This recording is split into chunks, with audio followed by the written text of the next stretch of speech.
आदाब नमस्कार। The red mic में आपका स्वागत है। एक शर्मसार कर देने वाली खबर उत्तर प्रदेश के कासगंज से आई है। हमेशा और अक्सर हम ये कहते हैं कि पुलिस अपना काम ठीक से नहीं करती है, पर हमें समाज में भी सोचना चाहिए कि लोग कितने आपराधिक प्रवृत्ति के हैं। 10 अप्रैल को 17 साल की युवती अपने मंगेतर के साथ राशन कार्ड बनवाने के लिए गई थी। वहां से वो लौट कर आ रहे थे तो नहर के पास बैठ गए। वहां पर खेत में बैठ कर के खाना नाश्ता जो भी खाना चाह रहे थे खा रहे थे। तभी वहां पर लड़कों का एक झुंड आ गया। जो सूत्र हैं वो हमारे ये बताते हैं कि रिंकू नाम का एक युवक वहीं खेत में गेहूं काटने का काम करता है। उसने बाकी युवकों को जो आपस में दोस्त थे उनको बुलाया और बोला यहाँ लड़की लड़का बैठे हुए हैं और कुछ आपत्तिजनक काम कर रहे हैं। रिंकू ने एक लड़के को बुलाया, बाकी लड़के इकट्ठे हुए और वहां पर पहुंच गए। इन्होंने पहले लड़के को पीटा, फिर लड़की के साथ बदतमीजी की, उसका वीडियो बनाया और बोला कि ये वीडियो वायरल कर देंगे हम। लड़की कान में सोने की बालियां या आभूषण पहने हुई थी, उससे वो सोने के बालियां और आभूषण भी छीन लिए। और उसके बाद इन्होंने लड़के को पीटा। लड़की के पास 5,000 रुपए थे, वो भी ले लिए। लड़के से 5,000 रुपए गूगल पे करवाए। लड़का लड़की हाथ जोड़ते रहे कि हमें छोड़ दीजिए, पर उन्होंने एक ना सुनी। फिर बारी बारी लड़कों ने उस लड़की के साथ गैंग।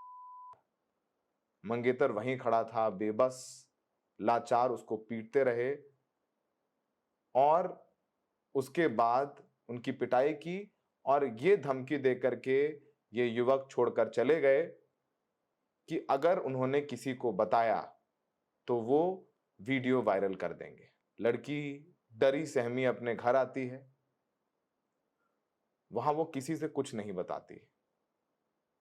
लड़की का मंगेतर लड़की के पास आता है और कहता है कि इस पूरे मामले में हम लोगों को पुलिस को सूचना देनी होगी। लड़की हिम्मत जुटाती है। पहले तो लड़की के घर वाले साथ नहीं देते। लड़का जो मंगेतर है वो मंगेतर जो लड़का है वो लड़की को लेके पुलिस थाने जाता है। वो पुलिस को कॉल करते हैं, पुलिस आते हैं और फिर वो पुलिस के सामने पूरी आप बीती बताते हैं। पुलिस उनसे पूछती है, क्या तुम ये जिनका नाम बता रही हो उनको पहचान सकती हो? लड़की कहती है, अगर मेरे सामने आए तो मैं झट से पहचान सकती हूँ। लड़की ने कुछ नाम भी बताए। उन नामों के आधार पर पुलिस ने गिरफ्तारी शुरू करी।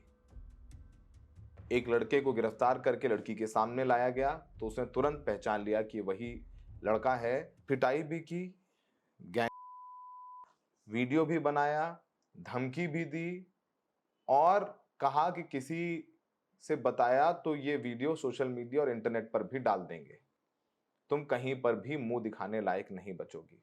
उसके बाद पुलिस ने इन आरोपियों की पहचान करी और पहचान के बाद पता चला कि ये सब आरोपी, जिसमें उनका नाम, एक का नाम योगेश है, अजय है, अखिलेश है, ये सब आपस में दोस्त हैं।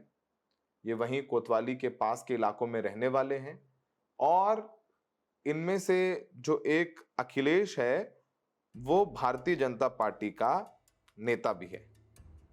उसकी तस्वीरें सोशल मीडिया पर वायरल भी हैं। एक स्क्रीनशॉट हम भी आपको दिखाते हैं जिसमें अखिलेश चश्मा लगा करके भारतीय जनता पार्टी का पटका पहन करके एक रोड शो में नजर आ रहा है। 6,000 फॉलोअर हैं इसके सोशल मीडिया पर और लिखा हुआ है टैगलाइन, गर्व से कहो हम हिंदू। इसमें जो आरोपी बीजेपी नेता है उसे रील बनाने का भी बहुत शौक है। सोशल मीडिया पर वो अपनी रीलें बनाता था, कभी हिंदू हृदय सम्राट के तौर पर, तो कभी यमराज से अपनी यारी है, तो कभी बीजेपी के गुणगान करते हुए सोशल मीडिया पर अपने आप को चमकाता था। वो इस इलाके का जाना माना रीलबाज था। ज्यादातर लड़के वहीं रहते हैं, काम धाम कुछ है नहीं और पुलिस को यह भी शक है कि ये पहली वारदात नहीं है जो इन लड़कों ने अंजाम दी है। इससे पहले भी ये लोग ये हरकतें करते रहते हैं और उन्होंने की भी होगी, लेकिन यहां तो लड़की ने हिम्मत दिखा दी शिकायत करने की, लेकिन बाकी लड़कियां हिम्मत नहीं दिखा पाती हैं।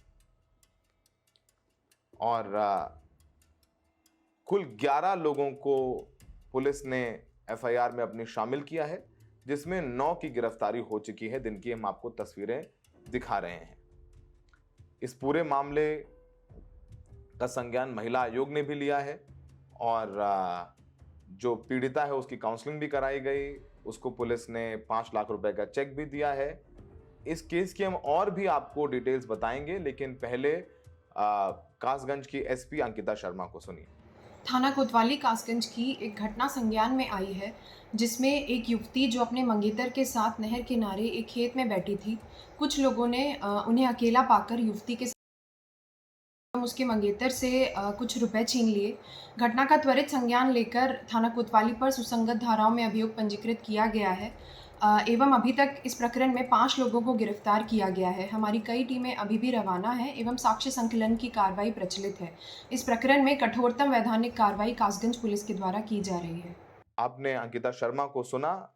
ये लड़की है, इसके पिता इसके साथ नहीं रहते, ये अपनी माँ के साथ रहती, ननिहाल में रहती है और पीड़िता की 9 बहनें हैं। पहले उसको ये भी डर लगा कि अगर हमारे जिस समाज में हम रहते हैं, अगर वहां पर पता चल जाए कि लड़की के साथ हुआ है तो उसकी शादी तो चलिए उसका मंगेतर उसका हाथ थाम लेगा क्योंकि उसके साथ में था, लेकिन बाकी बहनों की शादी नहीं होगी। लेकिन उसके मंगेतर ने साथ दिया, उसके साथ खड़ा रहा, तो कम से कम ये हिम्मत करके बाहर आई, उसने शिकायत करी और पुलिस ने भी तुरंत त्वरित कार्रवाई करके इस पूरे मामले में कार्रवाई करके अरेस्ट किया है। पीड़िता ने पूरी बात बताई, वो काफी डरी हुई है। पहले तो उसकी मां नहीं सामने आई, लेकिन बाद में पुलिस से बातचीत करने के बाद उसकी मां भी सामने आ गई है। इतना शर्मसार कर देना वाला वाकया, और ये बहुत पहली बार ये वाकया नहीं आया है।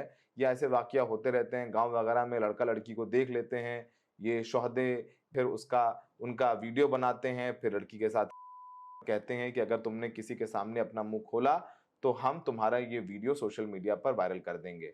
एफआईआर में लड़की के ने जो बयान दिया है वो भी हम अपने दर्शक आपको बता देते हैं कि किस तरीके से इस पूरे मामले में जो डिटेल्स हैं तहरीर में लिखा हुआ है वगैरह।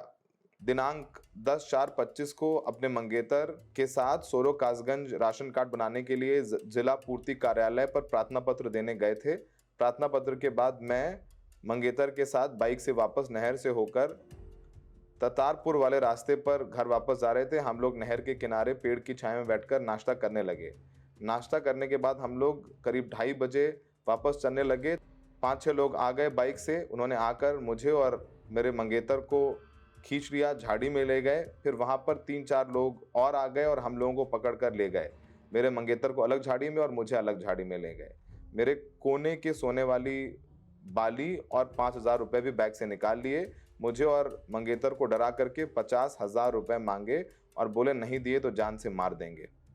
फिर मंगेतर ने अपने दोस्त से 5,000 रुपए यूपीआई ट्रांसफर करवाए।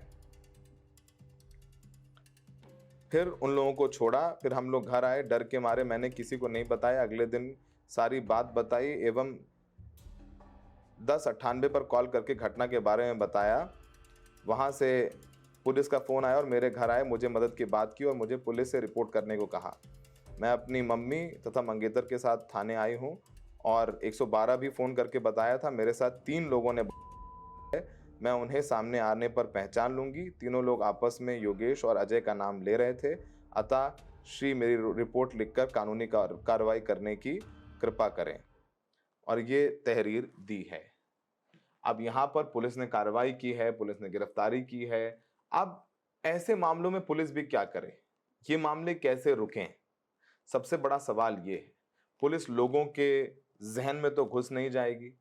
ये एक अलग तरीके का मॉडस ऑपरेंडाई है जो कि हम तमाम गांव खेड़ों के क्षेत्रों में देख रहे हैं, जहां पर ऐसे युवक और युवतियों को खेत में ढूंढते हैं, लड़के पकड़ लेते हैं, वीडियो बनाते हैं, वायरल करने की बात करते हैं, पैसे भी ले लेते हैं और वीडियो बनाकर बार बार बुलाते भी हैं। और वो धमकी रुकती नहीं है। सोचिए कि उस लड़के के कितना डर गया होगा कि उसके पास 5,000 रुपए नहीं थे। उसने अपने दोस्त से फ़ोन किया कि इस नंबर पर 5,000 रुपए यूपीआई करिए। तो पैसे भी ले लिए 10,000 रुपए, सोने की बाली भी ले ली, डराया भी, धमकाया भी और फिर वहां से चले गए। इनका एफिलिएशन भारतीय जनता पार्टी से जरूर है, लेकिन भारतीय जनता पार्टी भी इनके अंदर दिमाग में घुसे नहीं है। लेकिन जिस तरीके से इस लड़के का सोशल मीडिया देखिए, गर्व से कहो हम हिंदू हैं, किस बात पर गर्व करने की बात कर रहे हैं।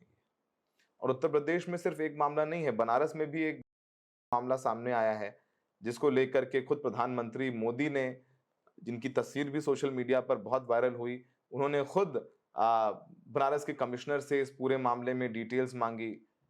उसके बाद ये भी कहा जाने लग गया, तमाम लोगों ने लिखा कि क्या देश के प्रधानमंत्री को उत्तर प्रदेश के मुख्यमंत्री योगी आदित्यनाथ साहब पर एतबार नहीं है कि वहां कानून व्यवस्था ठीक है, इसलिए उन्होंने खुद जो है अपने हाथ में कमान ले ली और वो खुद इस पूरे मामले में पूछ रहे हैं, डिटेल्स ले रहे हैं, अपडेट ले रहे हैं।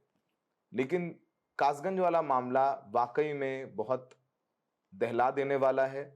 कम से कम इस लड़की की हिम्मत की दाद देनी होगी कि वो सामने आई और उसने इस पूरे मामले में बात रखी, और हो सकता है कि कितने ही और लड़कियां इन लड़कों की शिकार बनती, क्योंकि शायद ये पहली बार नहीं था कि उन्होंने इस तरीके की निर्मम इंसिडेंट को अंजाम दिया है। इससे पहले भी ये करते आए होंगे और आगे भी करते, क्योंकि ये पैसे भी कमा रहे थे और इनको लोक लज्जा का भी कोई डर नहीं था।